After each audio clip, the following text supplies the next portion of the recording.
Magprito pala tayo ng manok na binabad-fry na natin ng dahan-dahan. Hinalo ko na yung sauce niya na pinagbabaran ko, tapos silagyan ko lang siya ng konting tubig. At tutuin ko siya sa mahina lang apoy para lami ang iyang pagkaluto.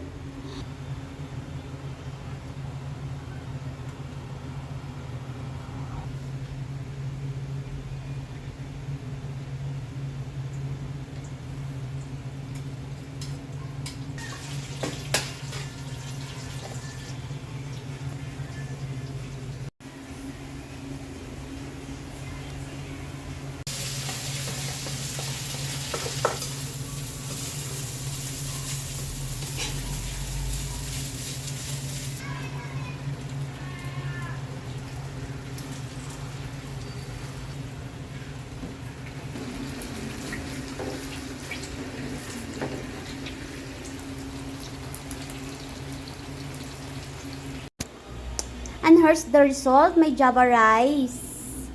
Ang aking chicken. And may pipino. Oops, tanghalian namin.